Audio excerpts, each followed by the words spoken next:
আসসালামু আলাইকুম বন্ধুরা, সবাই কেমন আছেন? বন্ধুরা, এখন থেকে কিন্তু আপনার হাতে স্মার্টফোনটি কিন্তু কোনো চোরে কিন্তু চুরি করে নিতে পারবে না।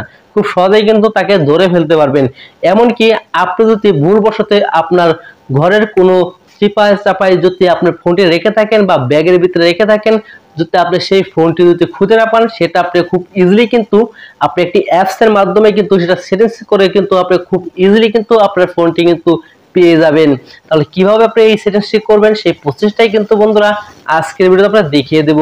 সেই জন্য কিন্তু আপনারা সম্পূর্ণ ভিডিওটি কিন্তু দেখতে হবে, একদম টানা যাবে না, তাহলে কিন্তু আপনি কিছুই বুঝতে পারবেন, এমনকি এই সেটিংসটা করতে পারবেন না। এমনকি আপনার ফোনটি কিন্তু যে কোনো সময় হারিয়ে যাবে এবং আপনার ফোনটি যদি সাইলেন্ট থাকে, তাহলে কিন্তু আপনার ফোনটি যদি ঘরের কোনো চিপায় চাপায় থাকে, সেই ফোনটি কখনোই খুঁজে পাবেন না। তাহলে আপনারা কিন্তু 30 সেকেন্ড বা 30 সেকেন্ড লাগবে না, আপনার 1 সেকেন্ডে কিন্তু আপনার ফোনটি কিন্তু খুঁজে পেতেছেন। বা আপনার ফোনটি আপনি যদি এই সেটিংসগুলো না করেন, তাহলে কিন্তু আপনার ফোনটি কোনো চোর যদি আপনার পকেট থেকে ফোনটি চুরি করে নেয়, হাতে ধরে, তাহলে কিন্তু খুব ইজিলি কিন্তু সেটা নিয়ে যেতে পারবে। এমনকি এখন থেকে আপনার ফোনটি চোরের তো দূরের কথা, কেউই আপনার ফোনটি হাতে ধরতে পারবে না। আপনি খুব ইজিলি কিন্তু জানতে পারবেন যে আপনার ফোনটি এখন চুরি হতেছে। ওকে, এমনকি আপনি ফোনটিতে ভুলবশত কোনো জায়গায় রেখে দেন, সেটা কিন্তু আপনি খুব ইজিলি কিন্তু খুঁজে পাবেন, বা সেটা কিন্তু খুব দ্রুতই খুঁজে পাবেন, এবং কি দ্রুতই কিন্তু অন্য কোনো জায়গায় আপনারা যেতে পারেন, যে জায়গায় আপনারা যেতে চাইছিলেন। কারণ আপনি অনেক সময় অফিস করেন, অনেক সময় অনেক কোনো কাজ আছে ইম্পর্টেন্ট, আপনার ফোনটি খুঁজে পাইতেছেন না, সেটা কিন্তু খুব ইজিলি কিন্তু আপনার 30 সেকেন্ড 30 সেকেন্ডের মধ্যে আপনি ফোনটি খুঁজে পাবেন। তাহলে চলুন কিভাবে এই সেটিংসটি করবেন, কিভাবে আপনি এই অ্যাপটি ডাউনলোড করবেন, কোন জায়গা থেকে ডাউনলোড করবেন এবং এই সেটিংস কিভাবে করবেন, সেই প্রসেসটি আপনাদের এ টু জেড মোবাইল স্ক্রিনে দেখিয়ে দেব। দেখার আগে ছোট্ট রিকোয়েস্ট থাকবে, আপনি যদি এই চ্যানেলে নতুন থাকেন তাহলে অবশ্যই চ্যানেল সাবস্ক্রাইব করে রাখবেন এবং ভিডিওটি ভালো লাগলে অবশ্যই ভিডিও লাইক করে রাখবেন। তাহলে চলুন বেশি বাবু করবো না, আমি আপনার মোবাইল স্ক্রিনে সম্পূর্ণ প্রসেস এ টু জেড দেখিয়ে দেই।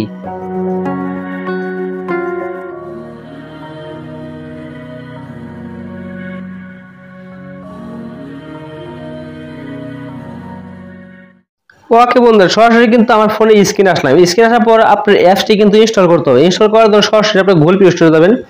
গুগল প্লে স্টোরে আসার পর নিচে যে সার্ভার বা আপনার উপর দিকে সার্ভার পাবেন, সেটা সার্চ করে নেবেন। এখান থেকে লিখবেন ক্লাব, তারপর এখান থেকে ক্লাব ফিন্ডার, নিচে যে লেখা আছে ক্লাব ফিন্ডার, এখানে ক্লিক করে আপনি এখান থেকে দেখুন, এখান থেকে আমরা ইনস্টল করে রেখেছি, এটা দেখে কিন্তু আপনি ইনস্টল করে রাখবেন। Club to fit my phone wasted clicks. Okay, এটা আপনি ইনস্টল করে ওপেন করবেন। তো আপনাদের সময় বাঁচানোর জন্য আমি আগে থেকে ইনস্টল করে রেখেছি, এটা ইনস্টল করে এটাকে ওপেন করবেন। সো ওপেন করার পর বন্ধুরা আপনার সামনে দেখবেন বন্ধুরা এরকম একটি অপশন চলে আসবে। দেখুন এটা লোডিং দিতে একটু সময় লাগবে। দেখুন নিচের দিকে এটা দাগটা ফুল হয়ে যাবে। দেখুন আপনি মধ্যে একটি অ্যাড শো করতে পারেন, এই অ্যাডটি কিন্তু আপনাদের অবশ্যই কিন্তু দেখতে হবে। ওকে, দেখা হয়ে গেলে আপনার উপর দিকে একটা ক্রস চিহ্ন আসবে, সেই ক্রস চিহ্নটা কেটে দিবেন। তবে এখান থেকে উপর দিকে ক্রস চিহ্ন আসবে, দেখতে পাবেন। এই দেখুন তীরের মতো আসছে, এই ক্রস কেটে দিয়েছি। তারপরে এখান থেকে আপনার যে কাজটি করতে হবে, আপনার ভাষা সিলেক্ট করতে হবে, আপনি কোন ভাষায় এখানে পারদর্শী সেগুলো আপনি সিলেক্ট করতে হবে। তো আমি এখান থেকে ইংলিশ আছে, সেই ইংলিশটা ডিফল্ট যেটা আছে সেটা দেখেন সেভ আছে, সেভে ক্লিক করব। সেভে ক্লিক করার নিচে নেক্সট উপরে যে নেক্সট আছে সেই নেক্সটে ক্লিক করব, আবার নেক্সটে ক্লিক করব, আবার নেক্সটে ক্লিক করব। নেক্সটে ক্লিক করার পর বন্ধুরা আপনি এখান থেকে দেখতে পাচ্ছেন নিচের দিকে এই উপরে ক্লিক করার আগে কিছু কাজ করতে হবে, আপনাকে কিছু সেটিংস করতে হবে। দেখুন সাউন্ডে ক্লিক করবেন। এখান থেকে আপনি যেটা কত সেকেন্ড দিতে যাচ্ছেন, ভলিউমটা কিরকম হাই দিতেছেন সেই ভলিউমটা বাড়াতে পারেন। এখান থেকে আপনি কত সেকেন্ড রাখতে দিতেছেন, যে আপনার জিনিসটা আপনার যে রিংটোনটা বাজবে, আপনি হাততালি দিবেন, হাততালি দিলে পরে আপনার রিংটোনটা বাজবে। তো মনে করেন যে আপনার ফোনটিকে হাত দেওয়া শুইলো, সেক্ষেত্রে কিন্তু আপনার ফোনটি কিন্তু বেজে উঠবে। এমনকি আপনার ফোনটি যদি আপনি কোনো জায়গায় রেখে রাখেন বা আপনার হাতে যদি তালি মারেন, তাহলে কিন্তু খুব ইজিলি কিন্তু কত সেকেন্ড বা কত মিনিট বাজবে সেটা কিন্তু আপনাকে ক্লিয়ার করতে পারেন। যদি আপনি হাতে তালি দিবেন, আপনার ফোনটি কিন্তু অটোমেটিক কিন্তু বেজে উঠবে, আপনি কিন্তু খুব ইজিলি আপনার ফোনটি পেয়ে যাবেন। ওকে, এখান থেকে মনে করেন আপনি এখান থেকে 5 সেকেন্ড আছে, আমি এখানে 15 সেকেন্ড দিলাম, 15 সেকেন্ড ধরে কিন্তু এটা বাজবে। তার এখান থেকে নিচের দিকে আরো কিছু আছে, দেখুন কিরকম আওয়াজ দিতেছেন, ক্যাট, ডগ, কোনটার মধ্যে ওরা ভম, বেবি, লো, কোনটার মধ্যে দিতেছেন, বা স্টেম, ইয়ার, হোর, কোনটা দিতেছেন। আমি এখান থেকে বেবি লোক এটা দিব না, আমি এখান থেকে যে কাজটি করবো, দেখুন এখান থেকে গানও আছে, সবকিছু আছে, এগুলো আপনার শুনতে পারেন। আমার এখান থেকে মাইক্রোফোন লাগানো আছে, এই কারণে কিন্তু আপনাদের শোনাতে পারতেছি না। ওকে, তো মাইক্রোফোন এই দেখুন, আমি এখান থেকে মনে করেন আপনি এখান থেকে এই স্টেম, ইয়ার, এখান থেকে ডিফল্ট যেটা আছে বন্ধু সেটাই রেখে দেই। কেমন আপনি এগুলো শুনে শুনে সেগুলো লাগাবেন। ওকে, যেহেতু আমি মাইক্রোফোন আছে সেই কারণে কিন্তু আপনি যত এখানে ক্লিক করি সেটা কিন্তু শুনতে পারবেন না বন্ধুরা। ওকে, এখান থেকে শুনতে পারবেন, ক্লিক করে এখান থেকে শুনতে পারবেন। ওকে, তো এখান থেকে ফার্স্ট ডিফল্ট সেটা দিয়ে নিলাম, পুরো সেকেন্ড দিয়ে নিলাম। তারপর এখান থেকে ওদের অ্যাপ্লাই করুন, অ্যাপ্লাই করে ভলিউমটা বাড়িয়ে দিবেন, অ্যাপ্লাই করুন, অ্যাপ্লাই ক্লিক করুন। বন্ধুরা আপনার এখানে কিন্তু একটা এয়ার শো করতেছে, এই এয়ারটি কিন্তু আপনার সম্পূর্ণ দেখতে হবে। ওকে, তো দেখা হয়ে গেলে বন্ধুরা আপনি দেখি উপর দিয়ে কিন্তু টিক মার্কের মতন তীরের মতো পাবেন, সেখানে তীরের মতো আসার ওখান থেকে ক্রস লিখে দেবো।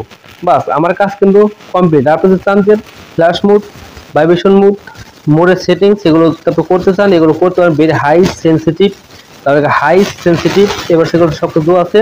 তো সেখান থেকে শিডিউল ডিএক্টিভ ফিউচার আপনি যদি চান যে শিডিউল করে রাখবেন, সেটা আপনি কিন্তু পারবেন এখান থেকে। ওকে, আমি এখানে চাইতেছি না এগুলো থাক। শিডিউল করতে হলে আপনি নিচের দিকে আরো টাইম সিলেক্ট করতে হবে, সব কিছু করতে হবে, আপনি এগুলো করতে পারেন। এই টাইম টুম ঠিক করে বা আপনার কোন সময় থেকে করতে পেরেছেন, বা আপনি এখন থেকে শুরু করে, বা আপনি ধরলেন যে আপনার রাত 10টা থেকে রাত 12টা, এগুলো আপনি এবার 10টা সেট করবেন, এবার 12টা সেট করবেন। সেগুলো সেট করে এখান থেকে ডিএক্টিভটা অন করার পর অ্যাক্টিভ হয়ে যাবে। তারপর এখান থেকে ল্যাঙ্গুয়েজ বা এগুলো সবকিছু আছে, সেগুলো দেখে নেবেন। সবকিছু হয়ে গেলে বন্ধুরা যে কাজটি করবেন, এখান থেকে ব্যাক দিয়ে বেরিয়ে যাবো। তো আবারও একটা অ্যাড এসেছে বন্ধুরা, এখানে অ্যাডেরই খেলা বন্ধুরা। এটা আপনাদের দেখতে হবে, না হলে কিন্তু আপনি এখানে কোনো কাজ করতে পারবেন না। ওকে, তো আপনি যদি ফ্রিতে কাজ করতে চান তাহলে কিন্তু আপনার অবশ্যই অ্যাড দেখতে হবে। তো এখান থেকে অ্যাডে ক্লিক করলাম, তারপর এখান থেকে সব সেটিংস কমপ্লিট আমার বন্ধুরা। এখন আমি কোনো কাজ করুন, এখান থেকে ফ্ল্যাশ মোড, ভাইব্রেশন মোড এগুলো অন করে রাখবেন। আর আপনাদের ফ্ল্যাশটা আছে ব্যাক সাইডে, সেই ফ্ল্যাশটা জ্বলে উঠবে। এবং ভাইব্রেশন মোড, এখানে আপনার ফোনটা ভাইব্রেশন দিবে যখন আপনার হাততালি দিবেন। ওকে, উপর দিকে দেন ক্লিক টু অ্যাক্টিভেট, এখানে ক্লিক করবেন। ক্লিক করে এখান থেকে পারমিশন রিকোয়েস্ট কন্টিনিউ, এখানে ক্লিক করে ways will using the apps এখানে ক্লিক করুন। বন্ধুরা আপনার সামনে কিন্তু এরকম আসবে, এরকম একটা অ্যাড আসবে। সো অ্যাড আসার পর দেখুন এখান থেকে আমার মাইক্রোফোনটা কিন্তু নট অ্যাভেলেবেল। সো আমি এখান থেকে যে অ্যাপস দিয়ে এখানে অ্যাক্টিভ করলাম, এটা কিন্তু আমার মাইক্রোফোন কিন্তু শো করবে না। আমি কিন্তু পরবর্তী কিন্তু এটার মধ্যে ভয়েস দিতেছি। ওকে, সো দেখুন বন্ধুরা আপনার মধ্যে কিন্তু এরকম অ্যাড আসবে, অ্যাডটা কেটে দিবেন। ওকে, দেখার পর কেটে দিবেন। দেখার পর দেখুন সাকসেসফুল অ্যাক্টিভেট ক্লাব ফর, তার কাছে with this fin phone mode, এটা কিন্তু আপনার অটোমেটিক অ্যাক্টিভেট হয়ে গেছে। ওকে, সো অ্যাক্টিভেট হয়ে গেলে কিন্তু এখান থেকে আপনাদের একটি কাজ করতে হবে। দেখুন ব্যাক দিয়ে বেরিয়ে আসলাম, এখান থেকে ওখানে ক্লিক করে এখান থেকে বেরিয়ে আসলাম। আমার অ্যাপসের কাজ কিন্তু অটোমেটিক কমপ্লিট। ওকে, আমার এখান থেকে কিন্তু অ্যাপে কোনো আর কাজ নেই। ওকে, সো এরকম করে কিন্তু বন্ধুরা আপনার ফোনের মধ্যে এই অ্যাপসে নেমে আপনি দেখুন কান্ডে এখান থেকে নোটিফিকেশন এসেছে, the facing future function is activate, tap two close. তো এখান থেকে আপনি ক্লোজ করে রাখতে পারেন, বা আপনার অ্যাক্টিভেট হয়ে গেছে। আপনি চাইলে এখান থেকে খুব ইজিলি আপনার ফোনটি যদি কোনো জায়গায় রেখে দেন, বা আপনার ঘরের কোনায় চিপে চুপে ব্যাগের মধ্যে, তাহলে কিন্তু আপনার হাততালি দিলে কিন্তু আপনার ফোনটি কিন্তু খুঁজে পাবেন। এমনকি আপনার ফোনটি যদি কোনো চুরি করতে চায়, তাহলে কিন্তু আপনার ফোনটি কিন্তু খুব সহজেই কিন্তু চোরের হাত থেকে কিন্তু বের করে নিতে পারবেন। ওকে বন্ধুরা, এই ছিল আজকে ভিডিও। আশা করি আপনারা বুঝতে পারছেন যে কিভাবে আপনার মোবাইলের এই সেটিংসটি করবেন। এই সেটিংসটি করা কিন্তু খুবই সহজ, আপনারা দেখতে পাচ্ছেন। এই সেটিংসটি যদি আপনারা করে রাখেন, তাহলে আপনার ফোনটি কোনো চুরি করে নিতে পারবে না। এমনকি আপনার ফোনটি যদি আপনি নিজেই যদি কোনো জায়গায় রেখে থাকেন, ড্রয়ারে বা আপনার কোনো জায়গায় ব্যাগের মধ্যে বা কোনায়, ঘরের কোনায় বা যে কোনো জায়গায় স্থানে যদি আপনারা রেখে থাকেন, সেটা কিভাবে আপনারা এই সেটিংসটি করার মাধ্যমে কিভাবে আপনার ফোনটি খুঁজে পাবেন, সেটা হয়তো আজকে ভিডিও জানতে পারছেন বা বুঝতে পারছেন। তারপর যদি আপনারা এই ভিডিও দেখার পর কোনো কিছু বুঝতে না পারেন, তা অবশ্যই কিন্তু আমার কমেন্টে কিন্তু জানাবেন যে আমি ভাই এই জিনিসটা বুঝতে পারেন, অবশ্যই আমি সেটা রিপ্লাই দেওয়ার চেষ্টা করবো। আজকে মতো ভিডিও আবার দেখো নতুন ভিডিও নিয়ে, সেই পর্যন্ত সবাই ভালো থাকবেন, সুস্থ থাকবেন। সবাইকে আল্লাহ।